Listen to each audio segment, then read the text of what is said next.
we have a horrendous double feed, or no, excuse me, failure to eject and failure to feed. Okay, cool. Let's see if it's the magazine.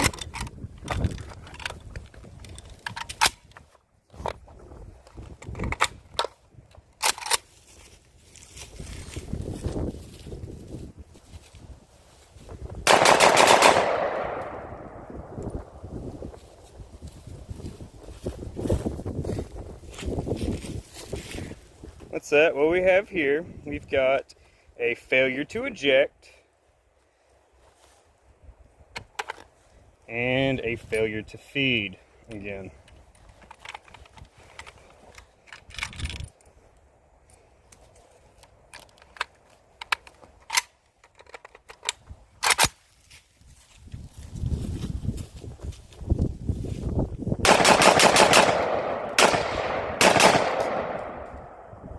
Stovepipe.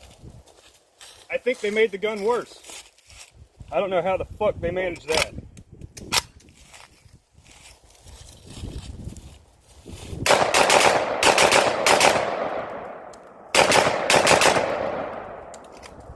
Empty. Let's try it with the pump.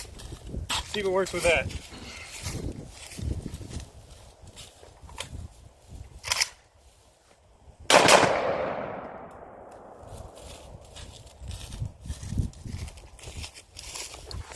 Failure to eject, failure to feed.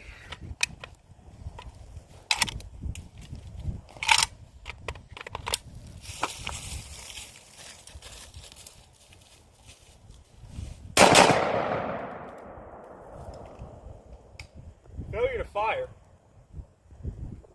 Recock that hammer.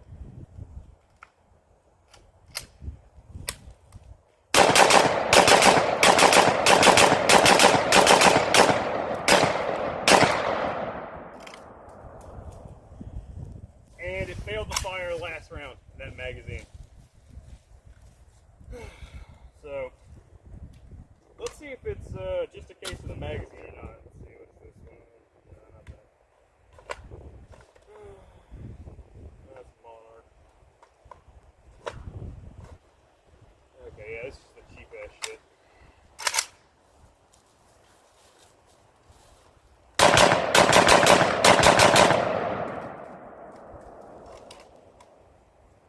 Okay.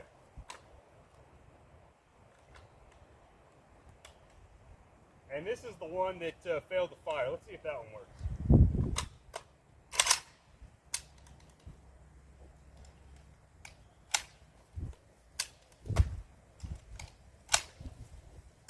So in fairness, bad round on that one.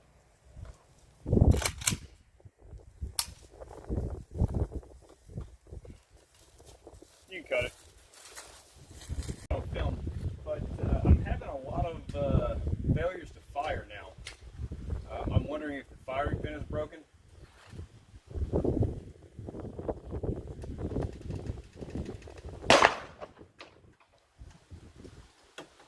That would help.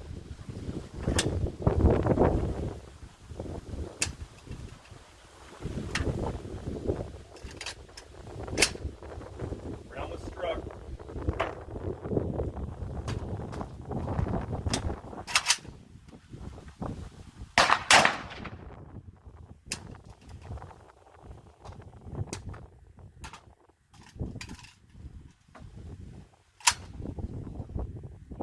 So it doesn't work with Monarch, and it doesn't work with, I think, Romanian surplus.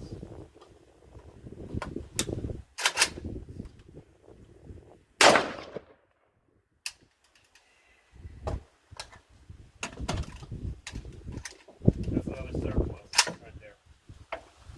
So where we're at is this. It appears that those were just dud rounds. Let's see here. Yeah. Yeah, it's just coming out of, it's riding. Yep. I mean, yeah. When it comes. You going? These are the rounds from the flat range yesterday that had failures to fire on. I just wanted to see if they'd work in the 74.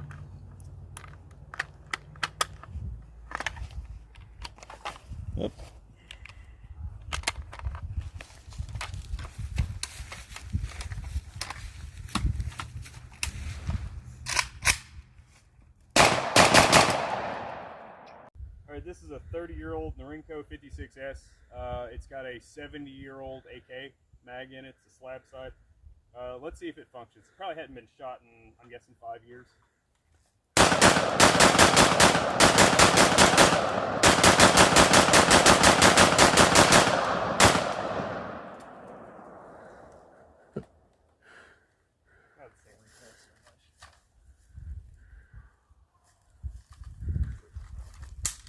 How was that anyway? So,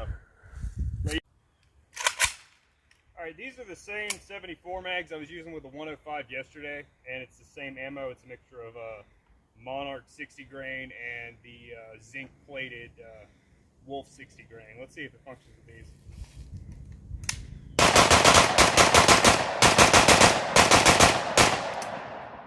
Alright, that one worked. That's the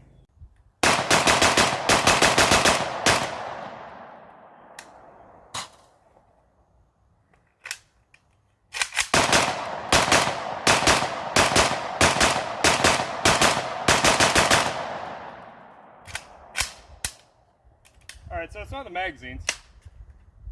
So as you can see there, I didn't have any instances of keyholing. I know some people have, but I haven't seen that. It's sighted in a little bit low at 100 yards. That's nothing that can't be easily fixed. And I wasn't really shooting for groups. I was more just trying to get rounds on paper. I checked and my firing pin is not broken, by the way. Now for what PSA did and didn't do. They said they replaced my bolt. I'm pretty sure they mean just the bolt head itself. Pretty sure it's the same carrier. And they obviously had to rehead space the gun. I still had quite a few failures to fire. In addition to the failures to eject and failures to feed. They also refinished my gun. The way I know this is there's a couple nicks there in the receiver that I made when I first got the gun the first time, prying the plug out of the folding rear trunnion. And on the other side, they did it poorly. Like this will just rub off. I would rather them had just not done anything. The handguard retainer itself is looser than it was. I'm sure that's just an issue of the barrel having to be pressed out and repinned. That's not a big deal. You can just shim that. Something interesting to note, you get a slightly different sound when you pull the trigger, depending on where the bolt is, or excuse me, where the bolt stem is leaning. So this is to the right.